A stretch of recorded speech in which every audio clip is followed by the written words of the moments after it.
الشيطان الرجيم بسم الله الرحمن الرحيم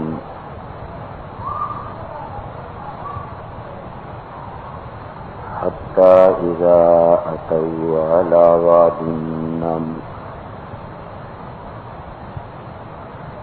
قالت نملة يا أيها النمل ادخلوا مساكنكم لا يحطمنكم سليمان وجنوده وهم لا يشعرون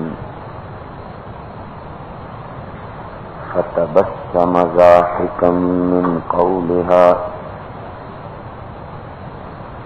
وقال رب أوزعني أن أشكر نعمتك التي أنعمت علي وعلى والدي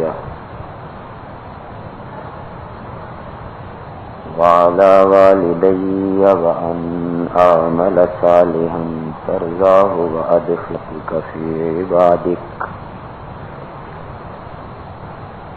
وأدخلني برحمتك في عبادك الصالحين.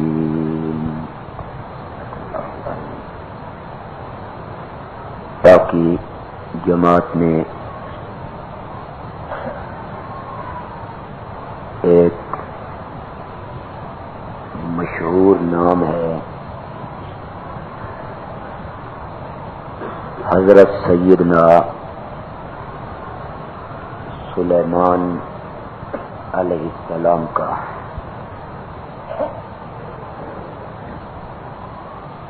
ان کی یہ خصوصیت ہے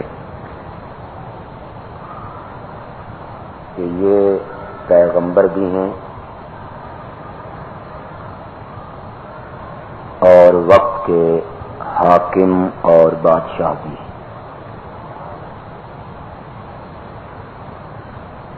ان کے والد حضرت داؤد علیہ السلام وہ بھی پیغمبر تھے اور بادشاہ وقت بھی. حضرت داؤد علیہ السلام کو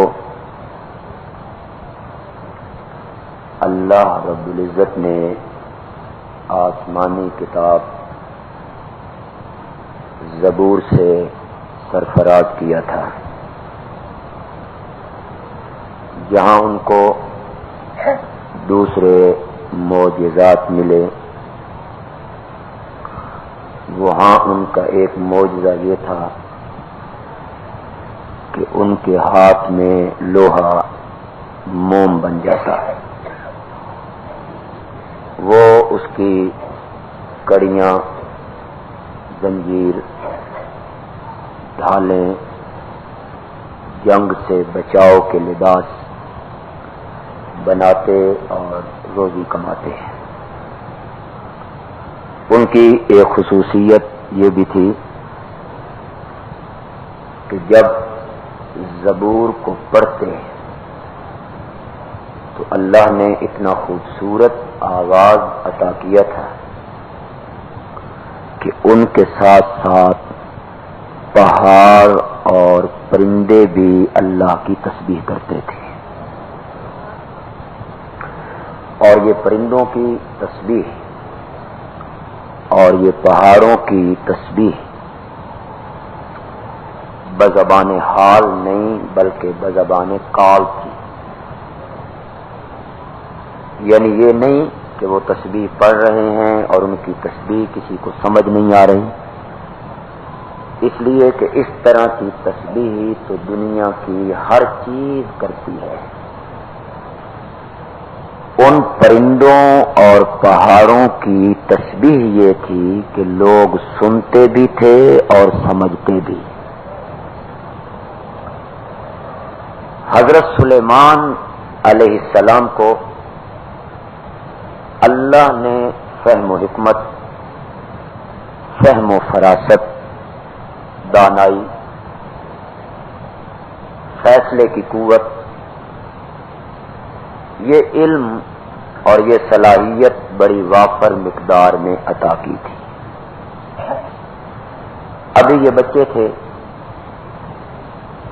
کہ ایک دن حضرت داؤد علیہ السلام کے پاس دو عورتیں جھگڑتی ہوئی آئیں۔ دونوں کا جھگڑا اس بات میں تھا کہ یہ بچہ میرا ہے۔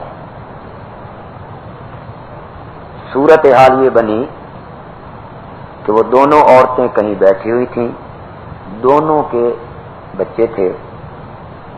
ایک کے بچے کو کوئی جانور درندہ اٹھا کے لے گیا،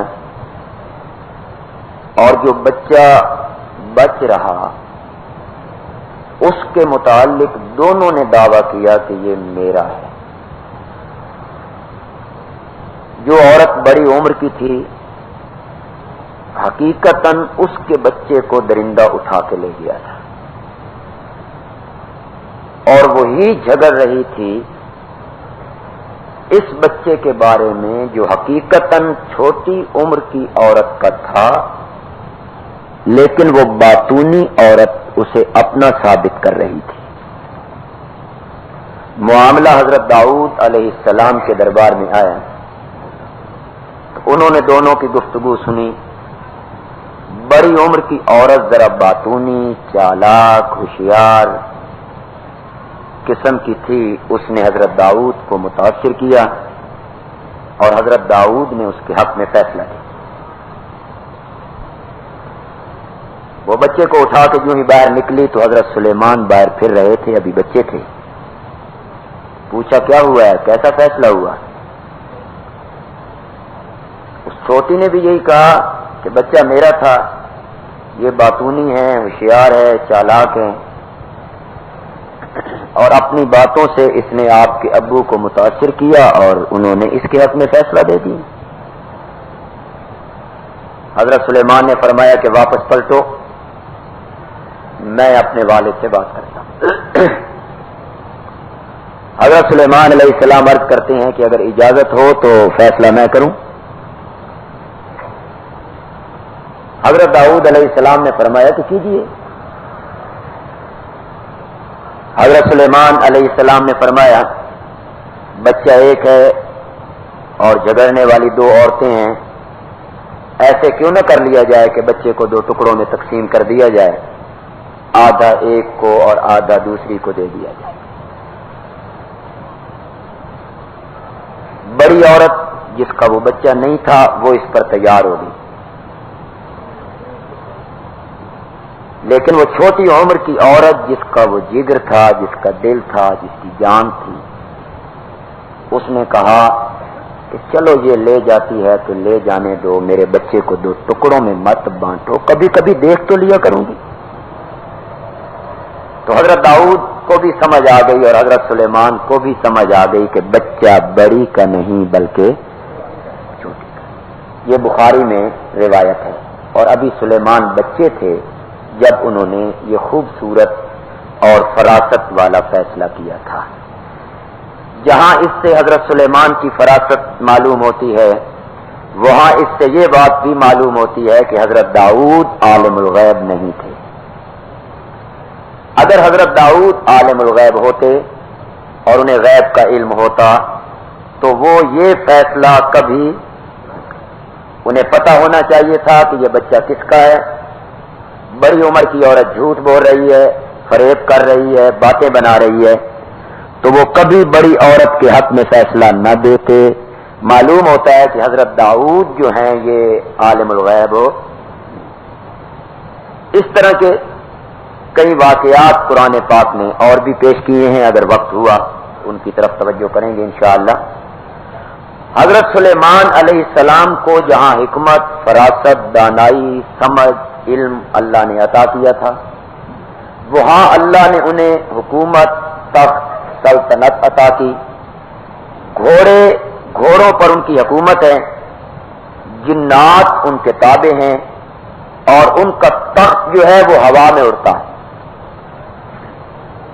ایک مہینے کی مسافت صبح اور ایک مہینے کی مسافت شام کے وقت طے کرتا ہے۔ مفسرین نے لکھا ہے کہ شام بیت المقدس کے علاقے سے اڑتے تھے اور رات کابل میں آ کے گزارتے. 1 مہینے کی مسافت صبح اور 1 مہینے کی مسافت شام کو. ہوا تابع ہے، مسخر ہے، اور تخت بھی کوئی ایسا نہیں ہے کہ جس پہ ایک خود بیٹھے ہوں اور 1-2 آدمی اور ساتھ بیٹھے ہوں. مفسرین نے لکھا ہے کہ ان کے تخت پر 4000 کرسیاں بچھائی جاتی ہیں. 4000 کرسیاں بچھی ہوئی ہیں جن پہ لوگ بیٹھے ہیں، اور وہ فضا میں بلند ہو گیا ہے. اور اس کے اوپر جو سورج کی تپش اور تمازت ہے، اس کے بچاؤ کے لیے وہ پرندے جو ان کے تابع کر دیے گئے تھے، وہ پرندے ان کے اوپر پروں سے پر ملا کے اس طرح پرواز کیا کرتے تھے کہ سائبان تن جاتا تھا. پرندوں کے پروں کا سایہ تخت فضا میں بلند 1 مہینے کی مسافت صبح اور 1 مہینے کی مسافت شام کو طے کرتا ہے.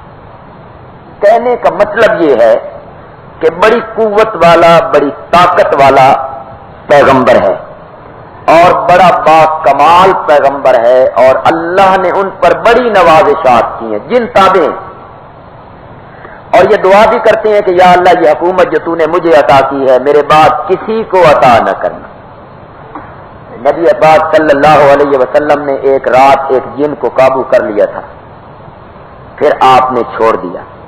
صبح کے وقت صحابہ کو آپ نے بتایا. آپ نے فرمایا میں نے اسے پکڑ تو لیا تھا، پھر اپنے بھائی سلیمان کی دعا یاد آ گئی کہ انہوں نے کہا تھا کہ جو حکومت مجھے عطا کی ہے یا اللہ میرے بعد کسی کو عطا نہ کرنا، میرے بعد کسی کو نہ دینا.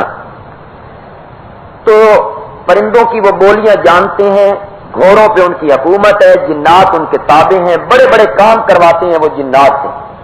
یہ ان کے علم، ان کی حکمت، ان کی دانائی، ان کی فراست، ان کا کمال، ان کے معجزات، یہ ساری باتوں کے باوجود قرآن ان کی زندگی کے چند چیزیں، چند لمحے، چند چیزیں قرآن پیش کرتا ہے، جن میں سے پہلی چیز یہاں سورت نمل میں اللہ نے پیش کی. جب حضرت سلیمان علیہ السلام اپنے لاؤ لشکر سمیت پیدل چل رہے ہیں، اس میں آپ کے صحابہ ہیں، اس میں جنات ہیں، آپ کا کلمہ پڑھنے والے لوگ ہیں، اور وہ آ رہے ہیں اکٹھے. ایک ایسی وادی پر پہنچے جہاں چیمٹیاں، کیڑی یہ اپنے رزق کی تلاش میں باہر پھر رہی ہیں، اپنے سوراخوں سے باہر نکل کے، اپنے مساکن اور گھروں سے باہر نکل کے. حضرت سلیمان جب اس وادی کے قریب آئے ہیں، اس وادی پہ پہنچے ہیں، تو چیمٹیوں کی ملکہ کو اللہ نے یہ لشکر دکھایا ہے کہ وہ دیکھو لشکر آ رہا ہے، انہوں نے یہیں سے گزر کے جانا ہے. تو ملکہ نے جب یہ منظر دیکھا تو وہ اپنی رعایا اور باقی چیمٹیوں کو خطاب کرتی ہے، اللہ نے اس کا ذکر کیا. حتی اذا اتوا علی واد النمل، یہاں تک کہ جب وہ پہنچے چیمٹیوں کے میدان پر، وادی میں. قالت نملۃ، کہنے لگی ایک چیمٹی، یہ ان کی ملکہ ہے. کہتے ہیں کہ ان میں پورا بادشاہی نظام قائم ہوتا ہے. ایک بادشاہ ہے، اس کے نیچے وزیر ہیں، پھر اس کی رعیت ہے. چیمٹیوں میں یہ ایک نظام قائم ہے. کہنے لگی ان کی ملکہ، یا ایھا النمل، اے چیمٹیو، اے میری رعیت، ادخلوا مساکنکم، داخل ہو جاؤ اپنے اپنے گھروں میں، اپنے اپنے سوراخوں میں، اپنے اپنے مسکن میں، اپنے اپنے گھر میں چلی جاؤ. کیوں؟ آج وقت کے پہلے واپسی، ابھی تو رزق پورا تلاش نہیں کیا، روزی تلاش نہیں کی پوری، اور روزانہ کی جو روٹین ہے اس سے پہلے واپسی کا حکم دیا جا رہا ہے. کیوں؟ ملکہ کہتی ہے لا یحطمنکم سلیمان وجنودہ، تمہیں روند نہ ڈالے. تمہیں لتاڑ نہ دے، پنجابی چاہتے ہیں تم چتھ نہ چھوڑے، تمہیں روند نہ ڈالے. سلیمانو کون؟ وجنودہ، اور سلیمان کا لشکر. وہ آ رہے ہیں، کہیں تم ان کے پاؤں کے نیچے نہ آ جاؤ، اور پاؤں کے نیچے آ جاؤ گی تو پھر روندی جاؤ گی، لتاڑی جاؤ گی، کچلی جاؤ گی. بھاگو اپنے اپنے گھروں کو. معلوم ہوتا ہے چیمٹیوں کی ملکہ ہمارے بادشاہوں سے بہرحال بہتر تھی، جس کو اپنی رعیت کا پورا پورا خیال. یہاں کہتے ہیں جو مرتے ہیں مرنے دو، جو ذبح ہوتے ہیں ہونے دو، لیکن اس کو اپنی رعیت کا خیال ہے کہ میری رعیت بچ جائے. چیمٹیاں اور وہ کیڑیاں کہتی ہیں، ادھر کہتی ہو سلیمان ہے اور پیغمبر ہے، سلیمان کے صحابہ ہیں، مسلمان اور مومن ہیں، اور ادھر کہتی ہو کہ وہ پاؤں کے نیچے دیں گے، روند ڈالیں گے.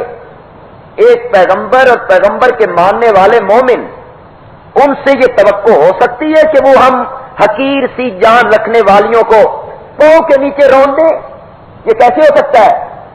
تو ملکہ انہیں سمجھاتی ہے، لا یحتمنکم سلیمان وجنودہ، تمہیں روند نہ ڈالے سلیمان اور اس کا لشکر، اور جب تم ان کے پاؤں کے نیچے آؤ گی نا، وَهُمْ لَا يَشْعُرُونَ، ان کو اس کا شعور بھی. بڑی وہابڑ سی بات، بڑی سخت وہابڑ. کہتی ہے پیغمبر کو پاؤں کے نیچے کا پتہ کو نہیں ہو. وَهُمْ لَا يَشْعُرُونَ،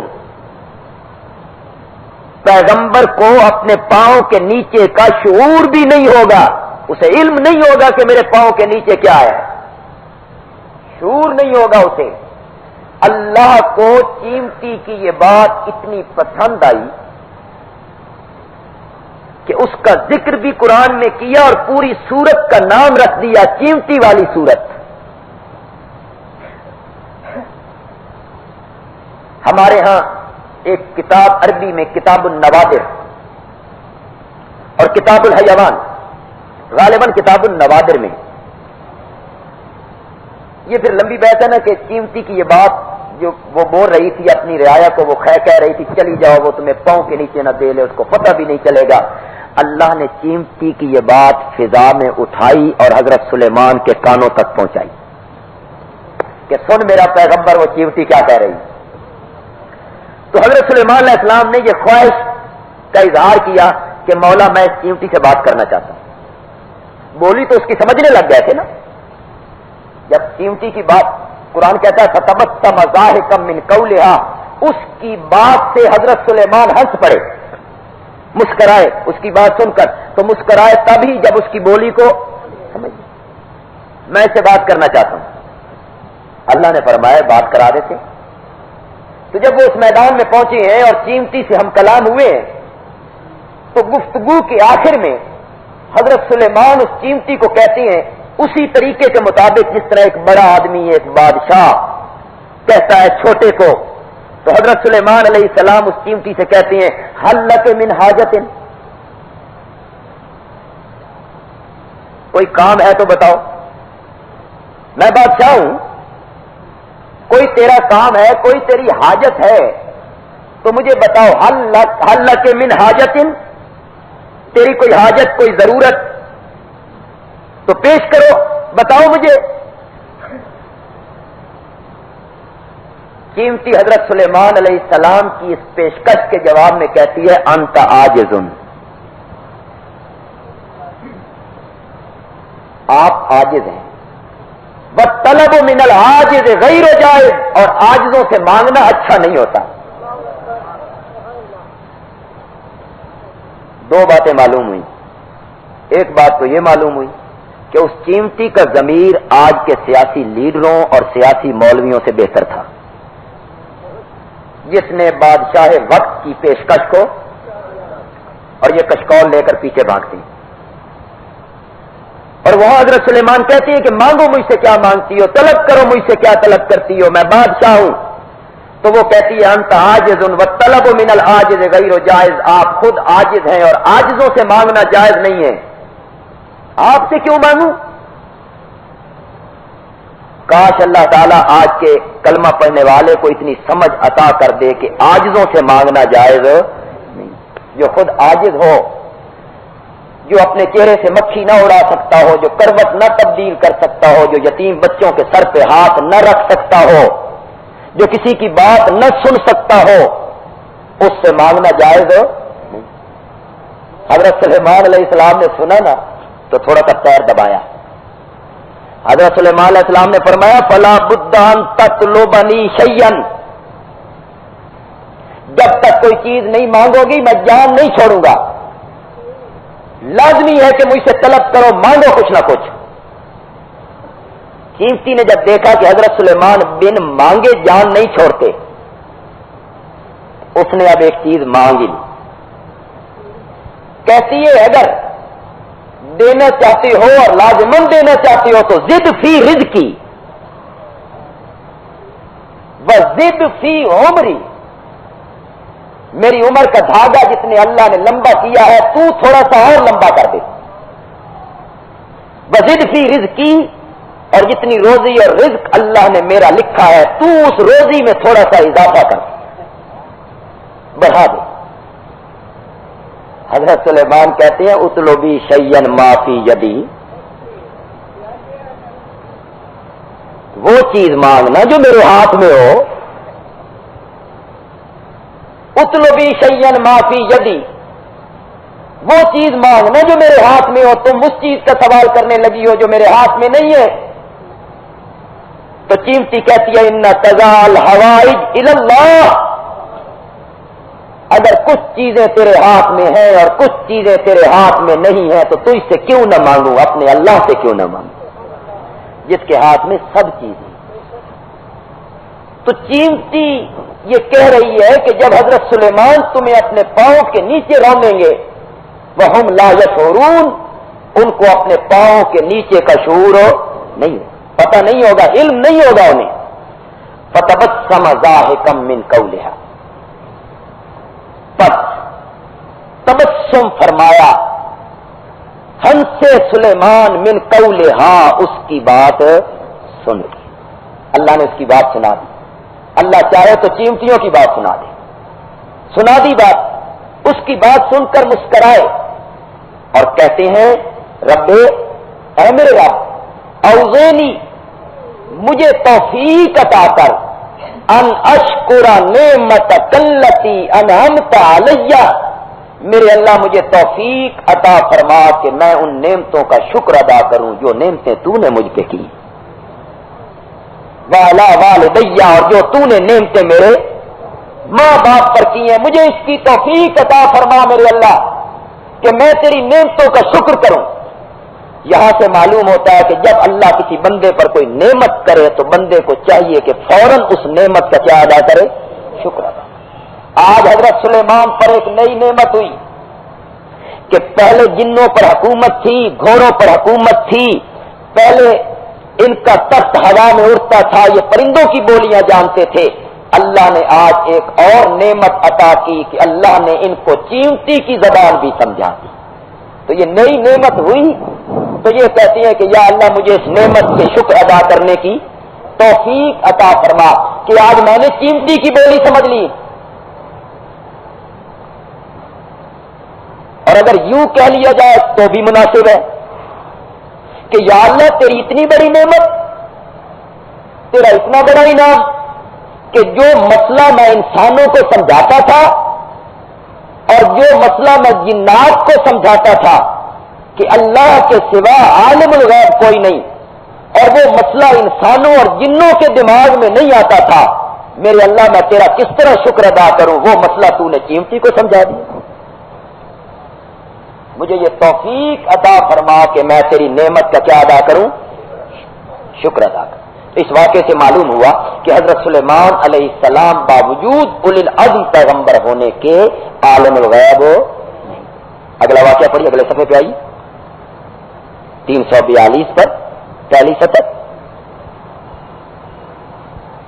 وتفقد الطیر، تفقد حاضری لگائی، تفقد خبر لی، خبر لی حاضری لگائی الطیرہ پرندوں کی. انسانوں کی بھی حاضری لگائی ہوگی، جنوں کی بھی حاضری لگائی ہوگی. کون کون دربار میں موجود ہے، کون کون آج اپنی ڈیوٹیوں پہ آیا ہوا ہے، کون کون ڈیوٹی پہ نہیں آیا. تو جب پرندوں کی حاضری لگائی فقالا، بس حضرت سلیمان نے کہا مالیا، آج مجھے کیا ہو گیا، مالیا مجھے کیا ہو گیا، لا ارل ہدہد، مجھے کیا ہو گیا کہ میں نہیں دیکھ رہا ہوں. کس کو؟ آج ہدہد مجھے نظر نہیں آ رہا. معلوم ہوتا ہے کچھ چیزیں ایسی ہیں جو پیغمبر کو نظر نہیں آ رہی تھی. یہ جو لوگ کہتے ہیں کہ پیغمبر حاضر ناظر ہوتے ہیں، ہر چیز کو دیکھتے ہیں، کیا جواب ہے ان کے پاس اس آیت کا؟ حضرت سلیمان کہتے ہیں لا ارى الہدہد، میں آج ہدہد کو نہیں دیکھ رہا ہوں، نہیں دیکھ رہا ہوں. کیا ہو گیا مجھے؟ میری نظر کی کوئی کمزوری ہے کہ وہ یہاں موجود ہے اور مجھے نظر نہیں آ رہا؟ ام کان من الغائبین، یا وہ ہو گیا ہے من الغائبین ان چیزوں میں سے جو مجھ سے کیا ہے. معلوم ہوتا ہے کچھ چیزیں نبی سے بھی کیا تھیں، غائب تھیں، اوجھل تھیں، اوجھل نظروں سے.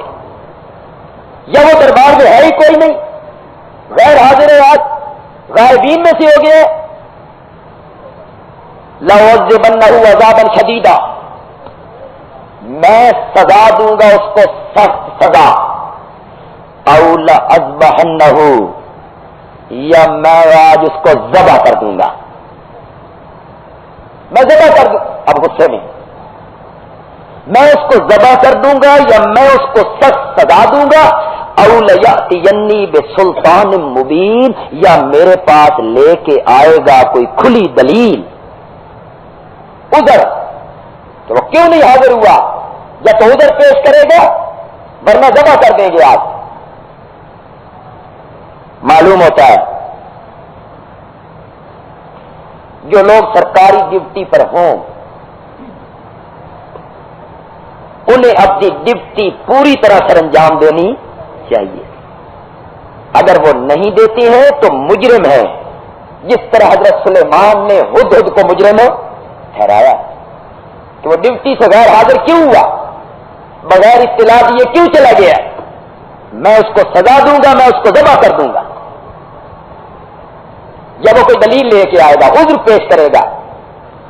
فمکث غیر بعید، بس تھوڑی سی دیر گزری، ہدہد سے تشریف لے آ گیا.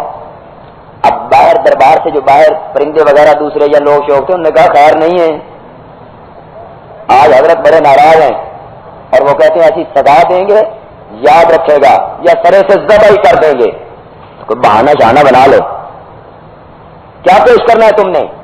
اس نے کہا مجھے جانے تو دو. فمکث غیر بعید، بس تھوڑی دیر نہیں گزری کہ وہ آ گیا. فقالا، اور ہدہد کہنے لگا سلیمان کے سامنے، احطت بما لم تحط به، حضرت میں آج وہ خبر لے کے آیا ہوں جس کا آپ کو بھی پتہ کوئی نہیں. یہ دوسرا وہابی آ گیا. وہ وہابن تھی، یہ وہابی. یہ پیغمبر کو سامنے بیٹھ کے کہہ رہا ہے میں ایسی خبر لے کے آیا ہوں لم تحط به،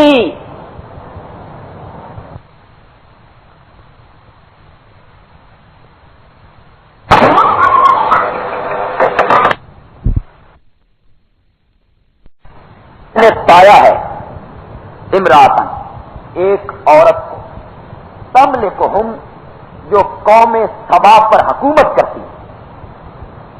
ملکہ بلقیس، میں سبا کی قوم سے آیا ہوں، ان پر ایک عورت حکومت کرتی ہے. وَأُوتِيَتْ مِنْ كُلِّ شَيْءٍ،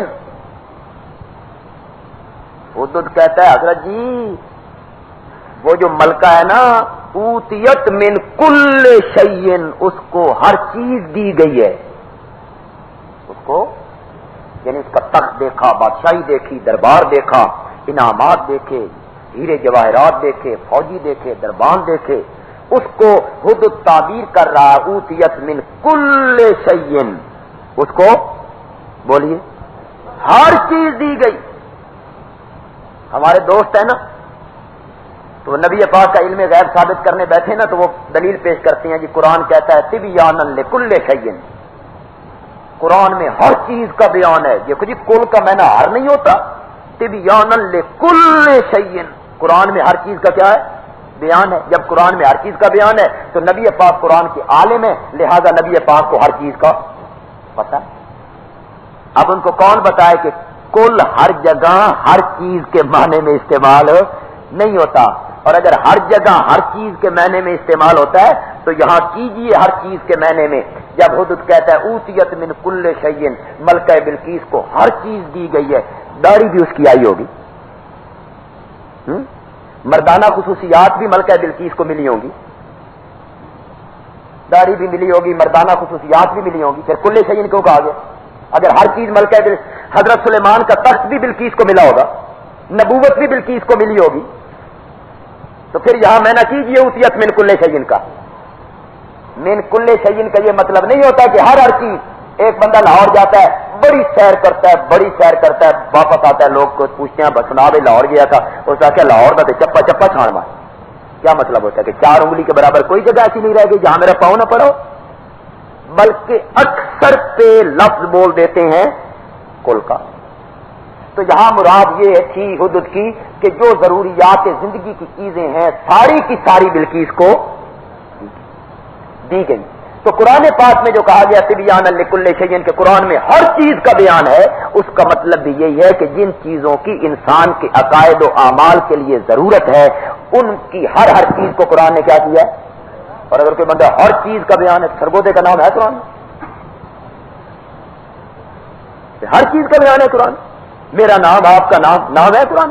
قرآن میں تو انبیاء کے نام بھی کوئی نہیں، صرف 18 نبیوں کے نام گنے ہیں، باقی نبیوں کے نام بھی کوئی نہیں، تو پھر ہر چیز کا بیان کیسے ہوا؟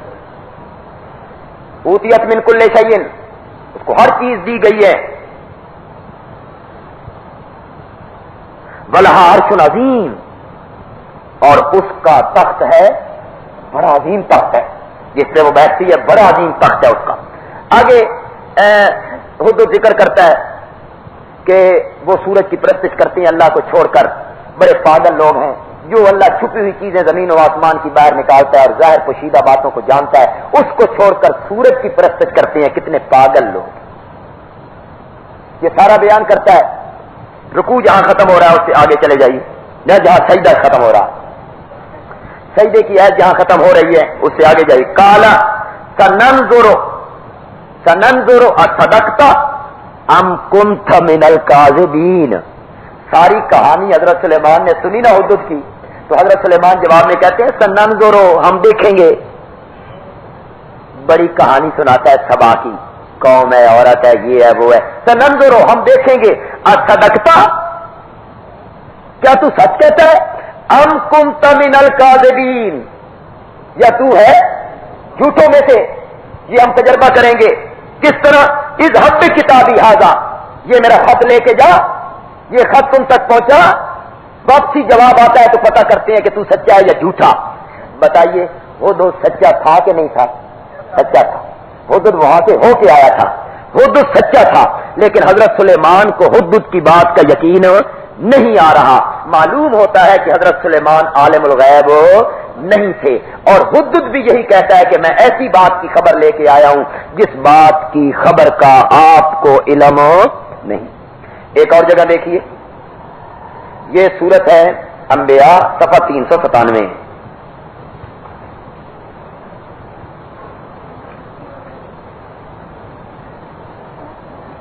صفحہ 397 تو نہیں ہونا چاہیے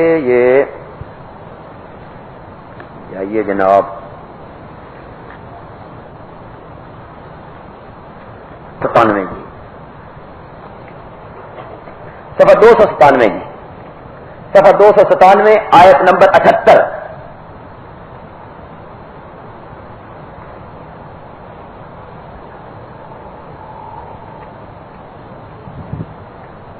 تیسری سطر ہے جی صفحہ 297 کی تیسری سطر. وداؤد و سلیمان اذ یحکمان فی الحرث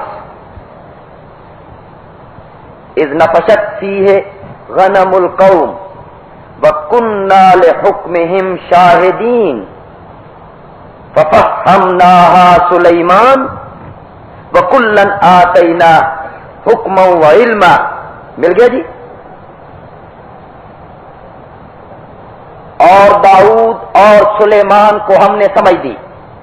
اذ یحکمان فی الحرث جب وہ دونوں فیصلہ کرتے تھے ایک کھیتی کے بارے میں.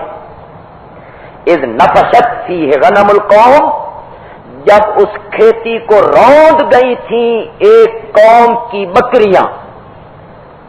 اس کھیتی کو روند گئی تھیں ایک قوم کی بکریاں. وَكُنَّا لِحُكْمِهِمْ شَاهِدِينَ اور ہم ان کے فیصلے پر گواہ تھے. اللہ فرماتے ہیں ہم ان کے فیصلے پر حاضر تھے.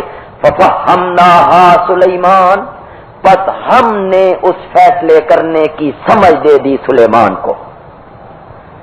وَكُلًّا آتَيْنَا حُكْمًا وَعِلْمًا اور دونوں کو ہم نے دیا تھا حکم اور علم. واقعہ کیا ہے؟ ایک آدمی کا کھیت ہے, سجا سجایا بنا بنایا. کچھ لوگوں کی بکریاں آئیں, کھیت میں داخل ہو گئیں اور کھیت کو انہوں نے روند ڈالا, تباہ کر دی. مقدمہ حضرت داؤد کی خدمت میں آیا. حضرت داؤد علیہ السلام نے فریقین کی بات سنی تو حضرت داؤد نے فیصلہ کیا کہ کھیت کی جو پیداوار تھی جو خراب ہوئی وہ بکریوں کی قیمت کے برابر تھی, لہذا ساری کی ساری بکریاں کھیت والے کو دے دی جائے. اس کا نقصان ہوا ہے اور اس کی فصل کی اتنی قیمت بنتی تھی جتنی یہ بکریاں ہیں, تو بکریاں ساری دے دی جائیں کھیت والوں کو. حضرت سلیمان نے فیصلہ سن کے عرض کی اگر اجازت ہو تو ایک فیصلہ میں کرتا ہوں. آپ کیجیے. حضرت سلیمان علیہ السلام نے فرمایا کہ ایسے کیجیے کہ یہ بکریاں دے دیجئے کھیت والے کو اور کھیت حوالے کر دیجئے بکریوں والوں کے. جن کی بکریاں ہیں ان کو کھیت دے دیجئے اور یہ بکریاں دے دیجئے کھیت والے کو. وہ ان کا دودھ پیے, ان سے نفع اٹھائے اور ان کو کہیے کہ کھیت میں محنت کریں, مزدوری کریں, پانی دیں. جتنی فصل اس وقت موجود تھی جب کھیت اس فصل کے مطابق ہو جائے تو کھیت والے کو واپس کر دیا جائے اور بکریاں بکری والوں کو واپس کر. حضرت داؤد علیہ السلام نے اس فیصلے کو پسند کیا جس کو اللہ کہتے ہیں فَفَهَّمْنَاهَا سُلَيْمَانَ ہم نے سمجھ عطا کی اس فیصلے کی کس کو؟ سلیمان. اور انہوں نے خوبصورت فیصلہ کر دیا. معلوم ہوتا ہے کہ حضرت داؤد علیہ السلام عالم الغیب نہیں تھے. اگر حضرت داؤد عالم الغیب ہوتے تو وہ پہلے ہی درست فیصلہ کرتے. ان کا ایک اور واقعہ دیکھیے. یہ ہے جی صفحہ 411.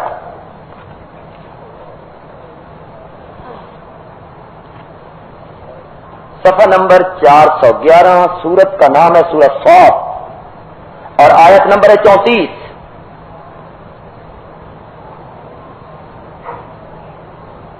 آیت نمبر 34 صفحہ 411 صفحے کے درمیان میں ہے جی. وَلَقَدْ فَتَنَّا سُلَيْمَانَ مل گیا جی. وَلَقَدْ فَتَنَّا سُلَيْمَانَ اور ہم نے آزمائش کی, ہم نے پرکھا, ہم نے جانچا. کس کو؟ سلیمان کو. وَأَلْقَيْنَا عَلَى كُرْسِيِّهِ جَسَدًا اور ہم نے ڈال دیا اس کے تخت پر ایک لوتھڑے کو.